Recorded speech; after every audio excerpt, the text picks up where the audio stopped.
Probably you saw this place.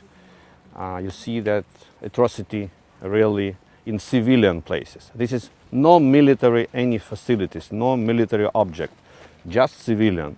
The same you can see in Bucha, in Irpin, in Dmitrievka, and today you can see in Kramatorsk. They're using the Точка U on a railway station with the people that died or wounded, and they continue to do it.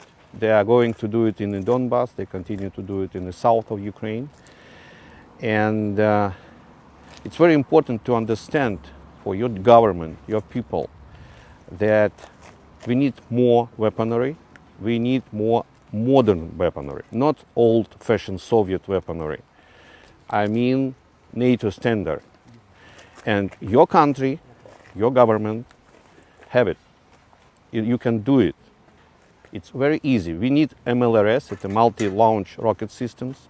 We need tanks, armed vehicles, and we need artillery with the caliber 155, not 152 like in the former Soviet epoch. And your country have it.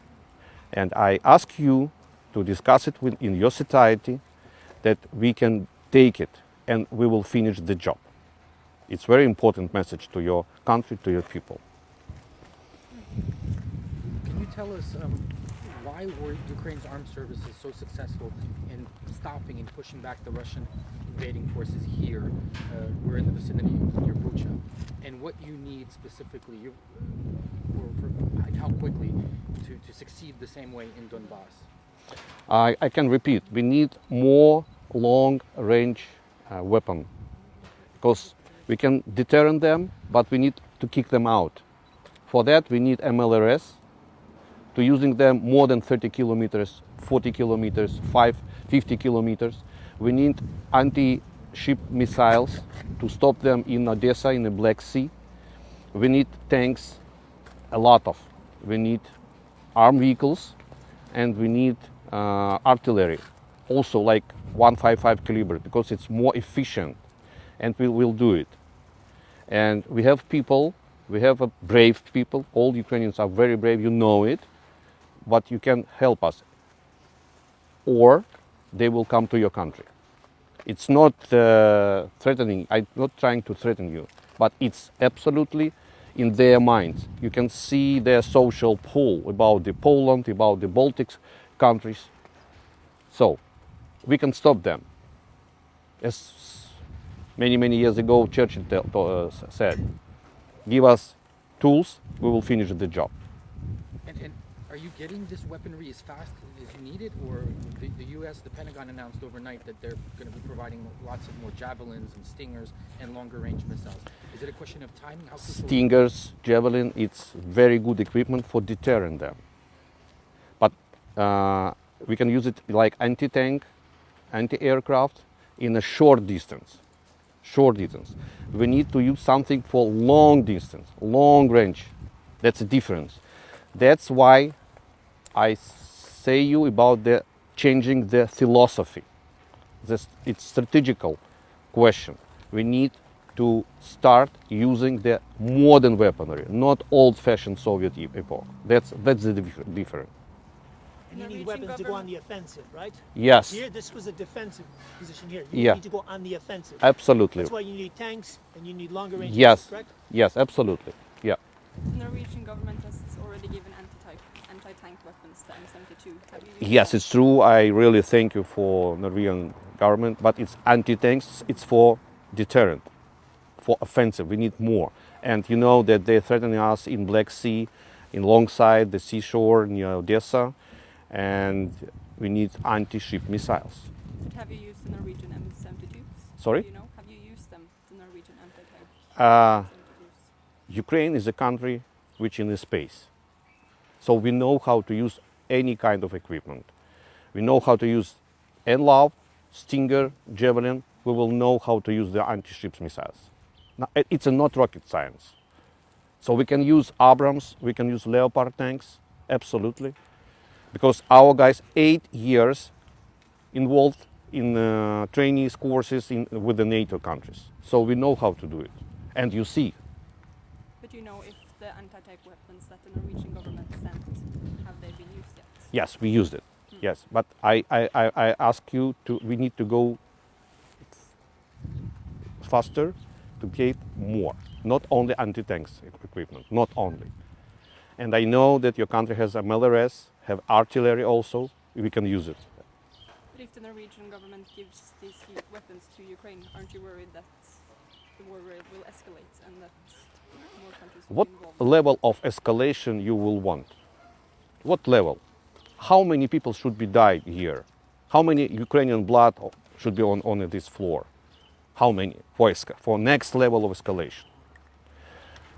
It's a real. Russia started Third World War. It started. Don't thinking that it will be maybe. No, they started it against the civilized world. Atrocity, you can see it. It will be in your cities also if you will not stop them right now. Not only sanctions, weaponry also. It's a difference. And how critical is the timing here? You need the weapons. Timing is critical. Timing is critical every day. Every day, our people paying by our blood. It's very critical. How serious is the situation in Donbas? Are Ukrainian forces on the verge of being surrounded? That seems to be Yes, the it's a strategy. plan of Kremlin to circle our joint force operation platoons in Donbas, and they will continue bombing and shelling Mariupol, and you know it. And if you get the long-range missiles and the long-range weaponry, that will help you how? You'll be able to push them back in Donbas? more Yes, successfully? yes, we will kick them out from our country. Could you give us an update on the situation in Mariupol? Is it still held by Ukrainian forces? You know it, yeah. They're still fighting and fighting and fighting and keep their very big, more than 10,000 Russian army's soldiers are near the Mariupol. That they stopped them. It helped to live in Mykolaiv, Kherson, Odessa, and in the south of Ukraine. The U.S. announced that they're going to be providing Ukraine with Switchblade Yes. lethal kamikaze drones, and the United Kingdom announced harpoons. Have they arrived yet, and what can you tell us about this? I will not discuss with you any details about the specific, but it's not good to discuss it publicly. But those will be very helpful? We'll see. Yesterday, Foreign Minister Kuleba said that the battle for Donbas would be like the Second World War. Can you describe what this means?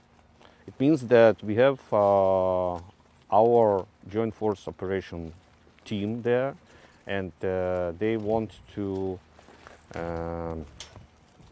clear them from the land. But we're fighting, so that it means that it will be very bloody activity. And foreign intelligence has said that the attack in Donbas, the Russian offensive, could start in 4 days, 5 days. But with the attack in Kramatorsk today, A little bit loudly because with the attack in Kramatorsk today, do you believe that the offensive in Donbas has already started? yeah, they continue their program. They will ruin all civilian facilities. They will kill civilian people like they did it in Kramatorsk right now. Okay, One last question. What has been the size of Ukrainian military losses to date? We hear a lot about civilians, but what about military losses? I cannot say you at this moment, sorry. Okay, so finish. I have to rush. If I can ask one more question about the peace talks, do you have any faith that they will be going forward in the near term? You mean negotiation? Negotiations with Russia. As I know, it's on a pause on this moment. They're thinking. And why do you think the Russians are not ready for a peace agreement now? Because they want to have some kind of victory. They're waiting for the May. They want to organize or arrange some kind of 9th of May parade, as usually. That's why they need a small kind of victory. It could be Donbas, it could be Mariupol. Doesn't matter for them. It's symbolic for Kremlin. That's why they will try to continue. And if you get the weaponry that you're asking, will Ukraine win this war? Sure. And does victory mean... It will be Ukrainian victory. Does that mean returning to the positions held on February 24th, or could a peace agreement or a victory mean returning Donbas and Crimea? It's the details which we'll be discussing on the table with our partners. I mean UK, United States of America, and Turkish side also, and we will see it.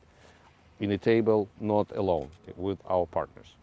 And you've been partaking in the peace negotiations. Do you believe that Russia will agree to peace Uh, agreements? me personally, I don't believe Russians. I know them very well.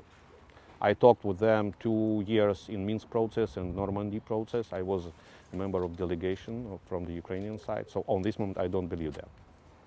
That's why we have to continue our job and finish. That's why asking your people to help us also. And what will happen in Donbas if you don't get the long distance weapons? You see this atrocity? You will see it in Donbas also. You will see in Mariupol, you will see in Kramatorsk, in Kharkiv, Chernihiv, Sumy. You will see in everywhere.